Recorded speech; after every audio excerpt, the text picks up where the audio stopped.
Hi everyone, welcome to DVDeMm's weekly watches. The first two films I'm about to talk about I actually watched before Hitchcock Week, but I wanted to talk about them quickly, so I'm putting them in here. I'm not really in review mode at the moment because I think my wisdom tooth's coming through, either that or I've got really bad mouth infection, but I can barely open my mouth, which you can't tell because I seem to be speaking normally, which is good, but I'm just in a bad mood, so bear with me. So I watched Sleepaway Camp 2, as you can see on the screen. I also watched Sleepaway Camp 3. I'll show you the DVDs. Sleepaway Camp 2, that's a pretty cool cover. See the Jason mask in her bag, and Sleepaway Camp 3. Stars Pamela Springsteen, who plays, they put on the back, Pamela, yes, she's Bruce's sister Springsteen. She plays Angela, who's in the main character in the first film, of course. I reviewed the first film a while back on the old channel of that movie. It's so good. Yeah, so Pamela Springsteen plays Angela in this one, and she's obviously grown up a bit. And it takes place in a camp again, but this time it's a different camp, isn't it? Yeah, number 3, I think it's the same camp. Camp Rolling Hills. Basically, she's back, and this time she's a, what are they called? I told you I'm not in review mood. I can't think of the word, what she is, but she's one of, like, the camp helper things. Like in the first movie, one of the, camp helpers, I can't think what they're called, kind of bullied Angela. This time she's one of them, and basically she's trying to teach all the bad kids a lesson by killing them, and it's very tongue-in-cheek. It's really funny. I really enjoyed it. I'd quite happily watch it again now, actually. If there's kids having sex or being rude or whatever, she'll just kill them. By the way, this is called Sleepaway Camp 2 Unhappy Campers, if I didn't say that already. I don't really know what to say. It's just very funny, and it's very tongue-in-cheek. The first one is kind of funny, but I don't think it's intended to be, whereas this is, like, really funny. And Pamela Springsteen just goes all out over the top. She's funny. And there's some dodgy singing going on in this. It's just really good, like, for a sequel. It's not in the same league as the first one, but it's just a fun take on the series. And the ending is just so funny. Whereas the ending in the first one is shocking and, you know, all that. This one is just hilarious. I liked it. And then you got Sleepaway Camp 3, what's that? Teenage Wasteland. In this one, she's back, but this time she's another camper. And basically they're back at Camp Arawak, but it's now called Camp New Horizons. And they're doing, like, this project to bring rich kids and, like, city kids together. So at the beginning of the film, Angela kills one of the city kids and takes her place as in the camp. She's obviously a bit older than the other campers because they're actually genuine teenagers, but she, you know, pulls off being a teenager and then does the same sort of thing as in the second film.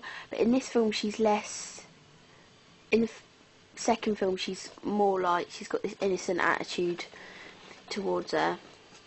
In this one she's going, like, all out, just killing people for the hell of it. And it's faster, there's more kills.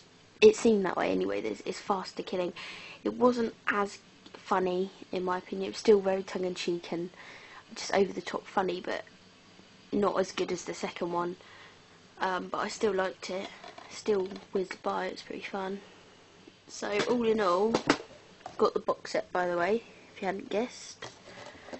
All in all, Sleepaway Camp 2 and 3 are very funny. I like all the Sleepaway Camp films now. Haven't seen the new one, but I've heard bad things about that. So definitely recommend the trilogy if you have a chance. And remember, the first one is so awesome. You must see it. So that's Sleepaway Camp. Then, yesterday, I finally watched My Own Private Idaho, recommended to me by a bunch of people. Boomstick was like, you gotta watch it, and I have the Criterion, which is a lovely set right here. So I had to whip it out and watch it. It was bloody amazing. Loved it. I'm not in the right frame of mind to give this a decent review at the moment, but all I'm going to say is I bloody loved it. It's by Gus Van Sant, who is director of Elephant, Paranoid Park, that awful Psycho remake that we won't talk about. But I do like Gus Van Sant apart from the Psycho remake. And this was his movie from 1991. And so far this is the best film by him I've seen. And I do like his other films. Starring River Phoenix and Keanu Reeves. River Phoenix is just amazing. I think everyone says that, but it's just so true. In this film, he's just got such presence. He sort of blows me away. Anyway, this music's creeping me out in the background. Anyway, it's about two street hustlers on the street. You got River Phoenix, who plays Mike, and you have Keanu Reeves, who plays Scott. And Mike is a narcoleptic, so he falls. He's looking for his mother and his father, mainly his mother in the film. But every time he has memories or she's mentioned or whatever, he goes into one of his narcoleptic sleeping fits or whatever it is, and he's just like really troubled. River plays it perfectly, and the other one is Scott, Keanu Reeves, and he actually comes from a very wealthy background.